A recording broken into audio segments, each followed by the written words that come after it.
Bom dia, a paz do Senhor a todos e a todas, né?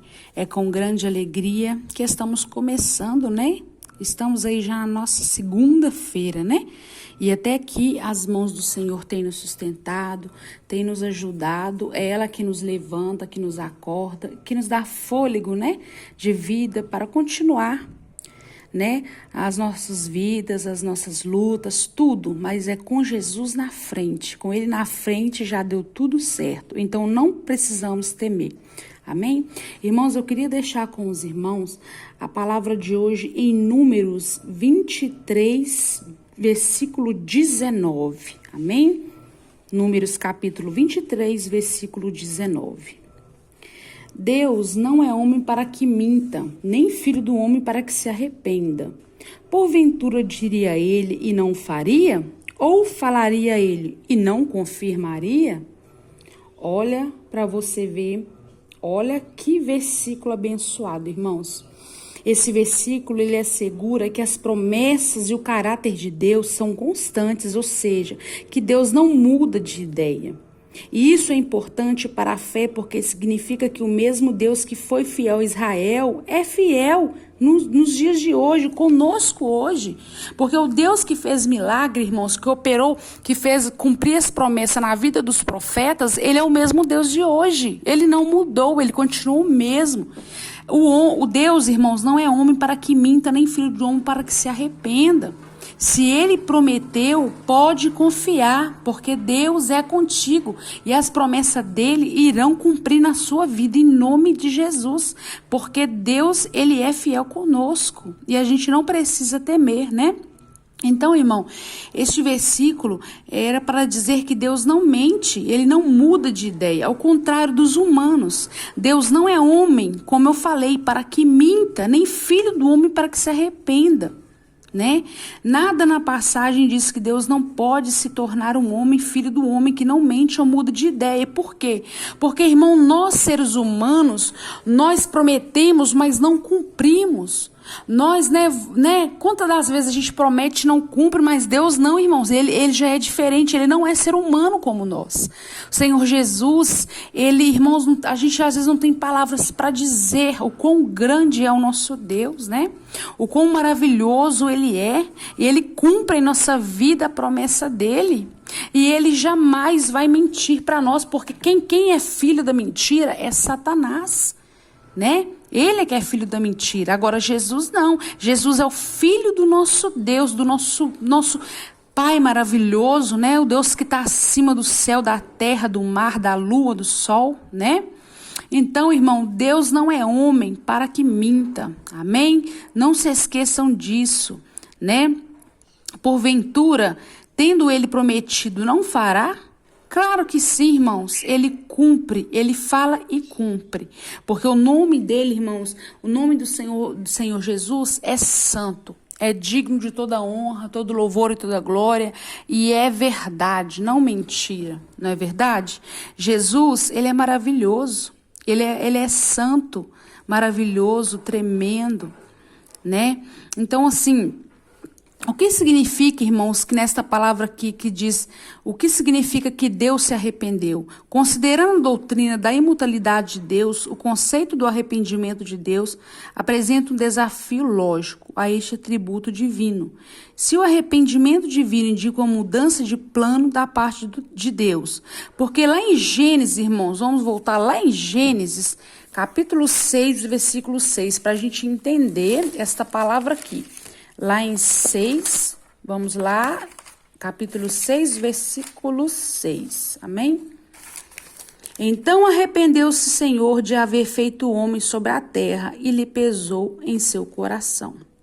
E nesta passagem aqui, irmãos, quando houve o arrependimento de Deus, para deixar claro, né? Porque eu sei que muitas pessoas vão falar, mas lá, né, em Gênesis e tal, e tal, e tal. Mas como é que eu vou explicar para os irmãos aqui? Aqui o Senhor se arrependeu, aqui ele viu, porque quando ele fez a humanidade, irmãos, isso foi na época, né, de Noé. Porque viu muitos pecados, como Sodoma e Gomorra, como, né, misericórdia, tava só Jesus na causa naquela época. Só, irmãos, que não é diferente de hoje, porque hoje a gente está vivendo um caos. A gente está vivendo, irmãos, A gente, infelizmente, está vivendo como Sodoma e Gomorra. Mas só, irmãos, que Jesus, ele conhece os que são puros, os que estão andando em retidão. Não é verdade? Os que pode andar na lama, mas não é da lama. Vocês entenderam, irmão? Vamos supor que uma pessoa mora num lugar onde, que misericórdia, é só idolatria, pecado, não tem fé, ninguém serve a Deus, mas ali existe, porém, uma mulher, um homem de Deus ali. Irmãos, porventura não haverá os olhos do Senhor sobre esta vida, que clama, que é verdadeira, que está no pé do Senhor, né?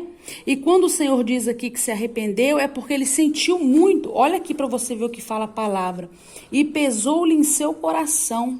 E disse o Senhor: destruirei de sobre a face da terra o homem que criei, desde o homem até o animal, até o réptil, e até as aves dos céus, porque me arrependo de haver feito. Noé, porém, achou graças aos olhos do Senhor. Essas são as gerações de Noé. Noé era varão justo e reto em suas gerações. Noé andava com Deus. Ou seja, o que o Senhor Jesus viu ali? Retidão no coração de Noé. Viu um homem valoroso, um homem verdadeiro do Senhor Jesus. Então, o que Deus fez naquela época? Pegou Noé, sua família, né, os animais, como todo mundo sabe, né, sobre a questão de Noé. E houve ali a separação daquele povo que adorava o Senhor, dos que não queriam nada com Deus. E não é diferente, irmãos, no dia de hoje. Se a gente não obedecer à voz de Deus, irmãos, se a gente não andar na presença de Deus, como é que a gente vai querer que o Senhor cumpra em nossa vida a promessa, se nós mesmos estamos afastando Jesus da nossa vida? Como haverá promessa cumprida? Como haverá, né, a gente cumprir a promessa do Senhor, viver o chamado do Senhor? Como a gente vai conseguir bênçãos da mão do Senhor se a gente só quer pecar, olhar a carne? Eu só quero pecar, eu só quero isso, não quero. Gente, não tem como. Deus, ele quer um arrependimento verdadeiro, sincero. Não é verdade? E ali naquele tempo, irmãos, Deus viu o coração de Noé e viu que era um homem justo. Olha para você ver olha o que fala aqui. Noé, Noé, porém, achou graças aos olhos do Senhor. Então, irmãos, é isso. Basta a gente andar na presença do Senhor. Agora, é claro, se a gente não andar na presença do Senhor, não tem como haver o cumprimento da promessa. Tá aí, e os irmãos da Bíblia, irmãos, mas não quer dizer que Deus mudou, irmãos. Deus que fez milagre de ontem, faz o de hoje e faz o de sempre. Ele não mudou. Ele continua o mesmo para todo sempre. Apenas creia, faça a vontade do Pai, ande no caminho correto. Resistir o diabo, ele fugirá de vós. Resista a sua carne, resista ao pecado. Viva para Jesus, morra para este mundo, irmãos, e viva para Jesus. Aí vocês vão ver que testemunho vocês vão contar. Porque, irmãos, não vou falar que é só vitória, não é. Mas, irmãos, é um sobrenatural tão poderoso, uma coisa tão gostosa, tão a gente não sabe nem explicar. Quando a gente verdadeiramente entrega a nossa vida ao Senhor, tudo muda, tudo se transforma. Então creia, ande na presença do Senhor, né? Busque a Ele de todo o seu coração e faça a vontade dEle, que a promessa do Senhor irá cumprir em sua vida. Mas nós também temos que fazer a nossa parte, porque Deus, Ele nos deu o livre-arbítrio, né? Nós temos o caminho largo e o estreito. Então, aí basta nós escolhermos o caminho que nós queremos seguir. Então, isso já não é questão, responsabilidade de Deus, não. Deus deixou o livre-arbítrio para cada um de nós. Agora, irmãos, nós temos que preferir o quê? O caminho correto, que é o caminho com Deus. Porque, irmãos, esse caminho, não existe caminho melhor a seguir, a não ser ou com Jesus Cristo, o nosso amado Pai. Amém? Que Deus abençoe os irmãos e deixe essa palavra com os irmãos nesta manhã. Em nome do Pai, em nome do Filho, em nome do Espírito Santo de Deus. E eu profetizo sobre a vida de cada um dia abençoado, com livramento, com bênçãos, que o Senhor guarde a sua casa, guarde a sua família. Coloque o sangue dele em cada vida, em cada portão da sua casa, que os anjos do Senhor acampem em seu redor. Glória a Deus, aleluia. Que Deus abençoe cada um dos irmãos.